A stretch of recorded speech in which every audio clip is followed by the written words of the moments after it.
Hi అండి. అందరికీ నమస్కారం. మేము లాస్ట్ మంత్ మైసూర్ ప్యాలెస్ టూర్‌కి వెళ్ళామండి.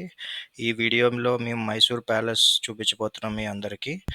దాంట్లో ఉండే వస్తువులు, అప్పుడు రాజుగారివి ఇవన్నీ. మీకు గనుక ఈ వీడియో నచ్చితే లైక్, షేర్ అండ్ సబ్స్క్రైబ్ చేయండి. మమ్మల్ని ఎంకరేజ్ చేయండి. Thank you. ఓకే. ఇక మనం వీడియోలోకెళ్తే ఇది బయట నుంచి తీసిన షాట్ అండి. బయట ప్యాలెస్ బయట నుంచి కార్‌లోంచి తీసిన వీడియో అండి. తర్వాత ఇక్కడ మనం ఎంట్రీకొచ్చాము. ప్యాలెస్ ముందున ఇది ఈ విధంగా ఇది బోర్డ్ అది ఉంది. ఈ రోజు ఫుల్ క్రౌడ్ ఉందండి మేము వెళ్ళిన రోజు. దట్ స్మాల్ డ్రిజిల్ వర్షం గూడా పడుతుంది చిన్నగా. మొత్తం క్రౌడ్ ఉందండి. క్రౌడ్‌తో పాటు అక్కడ కొంచెం వర్షం అవ్వడం వల్ల ఫుల్ వెట్‌గా ఉందంతా రోజు. అండ్ తర్వాత చిన్న చిన్న షాప్స్ ఉన్నాయి ఆ చుట్టుపక్కలంతా. అండ్ బయట కూడా ఒక చిన్న టెంపుల్ గూడా ఉందండి. మొత్తం పూర్తిగా వీడియో అయితే రికార్డ్ చేయలేకపోయాం. క్రౌడ్ ఎక్కువగా ఉండడం వల్ల. కొంతవరకు నాకు వీలైనంత వరకు రికార్డ్ చేశాను. అలా మనం ముందుకు వెళ్తే అండి అక్కడ మనకి ప్యాలెస్ ఎంట్రీ వస్తుంది. ఎంట్రీ పక్కన మనకి left side, right side ticket counters ఉన్నాయండి. వాళ్ళు టికెట్ ఇష్యూస్ చేస్తున్నారు మనకి. అక్కడ మనం టికెట్ తీసుకొని లోపలికి ఎంటర్ అవ్వాలి. ఈవెన్ టికెట్స్ దగ్గర కూడా అసలు ఖాళీ లేదు. షూట్ చేద్దామన్నా అసలు షూట్ చేయడానికి అవ్వలేదండి. ఆ రోజు పబ్లిక్ ఎక్కువున్నారు. హాలిడేస్, వీకెండ్స్ అని ఎలాగో అలా టికెట్స్ అయితే తీసేసుకున్నాము. తీసేసుకొని మనం లోపలికెళ్ళడానికి ముందు ఇక్కడ టెంపుల్ ఉంటే ఆ టెంపుల్ చూపిచ్చానండి మీకు. తర్వాత లోపలికి ఎంటర్ అయ్యామండి. లోపల ఎంటర్ అయిన తర్వాత మనకి వ్యూ అంతా ఇలా ఉంది. ఇక్కడ లోపల ఆవు ఇవన్నీ కూడా తిరుగుతూ ఉన్నాయి. జస్ట్ వ్యూ మీకు చూపించడం కోసమని రికార్డ్ చేశానిది. దాని తర్వాత అలా ముందుకు మనం వెళ్తే మనం ప్యాలెస్ ఎంట్రీ దగ్గరికి వెళ్తామండి. Main palace entry. ఆ మెయిన్ ప్యాలెస్ ఎంట్రీ అనేది కొంచెం ముందుకు వెళ్ళాలండి. ఇక్కడి నుంచి కొంచెం ముందుకు వెళ్తూ ఉంటే మనకు ఎంట్రీ అనేది తీయలేకపోయానండి. అక్కడ పోలీసులు వాళ్ళు ఉండడం వల్ల అది రికార్డ్ చేయడానికి అవ్వలేదు. రికార్డ్ చేయనివ్వలేదు. నేను అందుకే ఇంక చేయలేకపోయాం. లోపలికొచ్చేసిన తర్వాత అంటే ఇలా ఉందండి మొత్తం అంతా. ఎక్కడ చూసినా మనకి పెయింట్స్ ఎక్కువగా కనిపిస్తున్నాయండి వాల్ మీద. పెయింటింగ్స్ అయితే చాలా బాగున్నాయండి. అవి బాగా పెయింట్ చేశారు. బట్ అది హ్యాండ్ పెయింట్సా లేకపోతే నార్మల్ ప్రొఫెషనల్ పెయింటర్ చేశారో తెలీదు. మీకేమైనా తెలిస్తే కామెంట్ చేయండి. బట్ లోపల అన్ని వాల్స్ మీద, గోడల మీద మాత్రం ఆ పెయింట్స్ మాత్రం ఉన్నాయండి. మొత్తం అన్నీ ఎక్కడ చూసినా పెయింట్స్, రాజుగారి సైన్యం ఇవన్నీ చెప్పి అక్కడ పెయింట్ చేశారు. చేయలేకపోయానండి ఇదంతా. బట్ ఇది పెయింటింగ్స్ అన్నీ మాత్రం చాలా చేశారు. తర్వాత మేము ముందుకు వెళ్తూ ఉండగా ఇంకొక వేరే హాల్‌లోకి వెళ్ళామండి. ఈ హాల్ గూడా లోపల లైటింగ్స్ గానీ, డిజైన్స్ గానీ చాలా చేశారండి. అప్పట్లోనే ఈ కట్టడాలు గూడా చాలా బాగా కట్టారు డిజైన్స్ అవి. అంతా నాకు తెలిసి ఇదంతా స్టోన్ యూజ్ చేసి చెక్కుంటారండి ఇదంతా మొత్తం. కాపోతే వీళ్ళు రీమోడల్ చేసి లైటింగ్స్ ఇవన్నీ పెట్టారు. బట్ ఏదైనా ఇన్ఫర్మేషన్ తెలుసుకుందామన్నా ఎవరు ఇన్ఫర్మేషన్ ఇవ్వడానికి లేరండి. మొత్తం ప్యాలెస్ అంతా అవే పెయింట్స్ ఉన్నాయండి. మనం అలా ముందుకు చూసుకుంటూ వెళ్తే మనం ఎక్కడ చూసినా సరే మనకి పెయింటింగ్స్ అయితే కనిపిస్తున్నాయండి. చాలా న్యాచురల్‌గా, రియలిస్టిక్‌గా చేశారు ఈ పెయింటింగ్స్ మాత్రం. అంతా ఏదో మనుషులు ఉండేటట్టు, గుర్రాలు ఉండేటట్టు అది మాత్రం చాలా బావుంది అండి.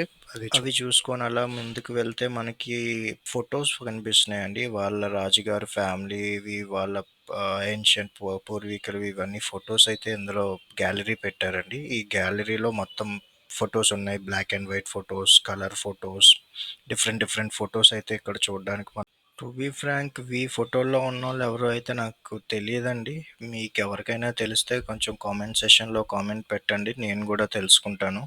ఎందుకంటే నాకు వెళ్ళాను. బట్ అయితే నాకిక్కడ ఎవరు వీళ్ళేంటి అనేది క్లారిటీ అయితే ఏం లేదండి. బికాజ్ అక్కడ చూడ్డం అంత ఛాన్స్ గూడా ఇవ్వలేదు. నెట్టుకుంటూ వెళ్ళిపోతూ ఉన్నారు అందరూ. అలా ముందుకు వెళ్తే ఇంకొక హాల్‌లో నాకు ఈ పెయింటింగ్స్ అన్నీ కనిపించినియండి. నాకు తెలిసి ఆ రోజుల్లో మనకి ఫోటోస్ అవి ఏం లేవు గాబట్టి ఇవన్నీ చేత్తో వేసిన పెయింటింగ్సేనండి. కానీ ఎంత బ్యూటిఫుల్‌గా వేశారో చూడండి. ఇందులో చేత్తో అయినా సరే కలర్స్ కూడా యూజ్ చేసి చేశారు. ఏదో రియల్‌గా అక్కడ అలా మనిషి ఉంటే ఎలా ఉంటది ఆ విధంగా చాలా పెయింట్ చేశారండి ఇవన్నీ.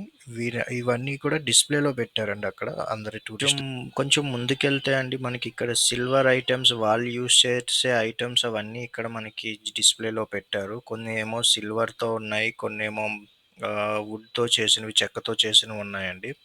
అవన్నీ గూడా ఇక్కడ మనకి చూడ్డానికి పెట్టారు. చాలా చిన్న చిన్న ఐటెమ్స్ ఉన్నాయండి ఇవన్నీ గూడా. వాటిలతో పాటు చెక్కిన ఐటెమ్స్ కొన్ని డిఫరెంట్ షేప్స్ గూడా మనకి ఈ హాల్‌లో అండి పెయింటింగ్స్ ఎక్కువ కనిపిస్తున్నాయండి. నెక్స్ట్ అలా ముందుకు వెళ్తూ ఉంటే మనకి ఈ పెయింటింగ్స్ అయితే ఎక్కడ చూసినా ఇవే కనిపిస్తున్నాయి. మనకు ఒక దగ్గరేమో సైన్యంతో ఉన్న పెయింటింగు, ఇంకొక దగ్గరేమో ఏనుగులతో ఉన్న పెయింటింగ్, ఏనుగులు ఏదో బండి లాగుతున్నట్టు పెయింటింగు, ప్రజలందరూ చూస్తున్నట్టు. ఇంకొక దగ్గర కొన్ని గుర్రాలు యూజ్ చేస్తున్నారు. గుర్రాలు బండి లాగుతున్నట్టు ఇలా డిఫరెంట్ డిఫరెంట్ పెయింటింగ్ చాలా రియలిస్టిక్‌గా ఉండేటట్టు, నిజంగా జరుగుతుంది అనేటట్టు ఈ పెయింట్స్ అయితే ఉన్నాయండి. బట్ ఆయన ఎవరైతే వేశారో ఆయనకి హ్యాట్స్ ఆఫ్. చాలా చేశారండి పెయింటింగ్ మాత్రం. మనకిదేమో ఎంట్రీలో ఉండే పెయింటింగ్ అండి. ఎంట్రీ మనకి స్టార్టింగ్‌లో వీడియో స్టార్టింగ్‌లో చూపిచ్చాను గదండీ ఇది. మనకి ఎంట్రన్స్‌లో ఉండే ఆర్చ్ అవన్నీ ఇందులో చూపిచ్చారు. తర్వాత డోర్స్ కూడా ఇక్కడ కొత్తగా ఉన్నాయండి. బట్ ఇవి రెనోవేట్ చేశారో ఏమో! ఇక్కడ కొన్ని ఐటెమ్స్ మీరు చూస్తూ ఉంటే అప్పట్లో యూజ్ చేసే చైర్స్, తర్వాత ఇవన్నీ కూడా ఇక్కడ డిస్‌ప్లే చేశారండి. ఇక్కడ మీరు చూస్తే 2 విగ్రహాలు కనిపిస్తున్నాయండి. రాజుగారు కుర్చీలో కూర్చున్నట్టు, తర్వాత మంత్రి పక్కన నించున్నట్టు చాలా బ్యూటిఫుల్‌గా చేశారండి. తర్వాత అలా మనం ముందుకు వెళ్తూ ఉంటే నెక్స్ట్ మళ్ళీ వేరే హాల్‌లోకి వెళ్ళామండి. ఈ హాల్‌లో కూడా మనకి సిమిలర్ పాత మనం ముందు చూసిన హాల్‌లోనే ఉంది. కాపోతే ఇక్కడ కలర్ డిఫరెన్స్ అనేది కొంచెం ఎక్కువగా చూపిచ్చారు. చాలా బ్రైట్‌గా కనిపిస్తుంది. డిజైన్ అయితే ఒకటే అండి. లోపలంతా అయితే బానే మెయింటైన్ చేస్తున్నారండి. అంతా డెవలప్ చేశారు బాగా. మనం అలా ముందుకు వెళ్తే అండి నెక్స్ట్ ఒక వేరే హాల్ వచ్చిందండి. అది బయటికి గూడా మనకి వ్యూ కనిపిస్తది. అంటే అప్పట్లో సభలు అవి ఇక్కడే చేసేవాళ్ళేమో. మొత్తం కూర్చోటానికి అవన్నీ చూ ఉన్నాయండి ఆ ఏరియాలో. పైన డిజైన్ కూడా చాలా చేశారు. అక్కడ మనకి చూడ్డానికి ఏంటంటే అండి, ప్రజలందరూ బయట నించొని చూడ్డానికి, వీళ్ళు రాజులు, తర్వాత పెద్ద పెద్ద వాళ్ళందరూ ఇక్కడ కూర్చొని సభలు అవి నిర్వహించడానికి ఉండే హాల్‌లా ఉందండి ఇదంతా. కాకపోతే ఇక్కడ కొంతవరకే కవర్ చేయగలిగానండి. అంతా ఇక్కడ చూపించలేకపోయాను. బట్ క్రౌడ్ విపరీతంగా ఉండడం వల్ల. తర్వాత అలా ఇక్కడ మీరు చూస్తే బయట వ్యూ అండి ఇదంతా. ప్యాలెస్ బయట నుంచి ఎలా ఉంది అన్నది. బయట చాలా క్రౌడ్ ఉంది ఆ రోజు. మొత్తం ఇక్కడ వాళ్ళు కూర్చొని సభలయి చేయడానికి ఉండే హాల్. ఇక్కడ వాళ్ళు యుద్ధంలో యూజ్ చేసే పరికరాలు అవన్నీ కూడా ఇక్కడ ఉన్నాయండి. అవన్నీ ఇక్కడ డిస్‌ప్లే పెట్టారు. టూరిస్టులు చూడడం కోసం అని చెప్పి. కొన్ని అయితే మనం చూసాం. మీరు కూడా వీడియోలో చూస్తున్నారు కదా! ఇక్కడ మనం చూస్తే అండి ఏనుగులకి తలకి తగిలిచ్చేవి ఉన్నాయండి. బంగారం ఏమో తెలీదు. బట్ ఇవి దసరా టైంలో ఎక్కువ యూజ్ చేస్తారు. ప్యాలెస్ నుంచి మనం బయటకొస్తే ఇక్కడ మనకొక టెంపుల్ ఉందండి లోపల. టెంపుల్ మేము వెళ్ళే టైంకి అది క్లోజ్డ్‌లో ఉంది. బట్ ఏ టెంపుల్ అనేది నాకు తెలీదు. బట్ ఇది కూడా ఆ టైంలోనే కట్టిన టెంపుల్. ఇక్కడ మేము ఇది చూసుకొని వెళ్ళే టైంకి అక్కడ దేవుడిని పల్లకిలో తీసుకొని వస్తున్నారండి. మరి ఆ టెంపుల్ దగ్గర నుంచి తీసుకొస్తున్నారేమో. మొత్తం ఒక నలుగురు పల్లకిని మోసుకుంటూ వెళ్తున్నారు. అందరూ దండం పెట్టుకుంటున్నారంట అక్కడ. ఇవన్నీ చూసుకొని మనం ప్యాలెస్ ఫ్రంట్‌కి అయితే వచ్చేసామండి. ఇది బయట నుంచి వ్యూ అండి ఇది ప్యాలెస్ అంతా. మైసూర్ ప్యాలెస్ మొత్తం వ్యూ అంతా ఇలా ఉంటుందండి ప్యాలెస్. మీరు ఇంకా అటు అలా చూస్తే మొత్తం అదంతా ఒక ఖాళీ ప్లేస్ అండి. చాలా మంది క్రౌడ్ ఉన్నారు ఆ రోజు.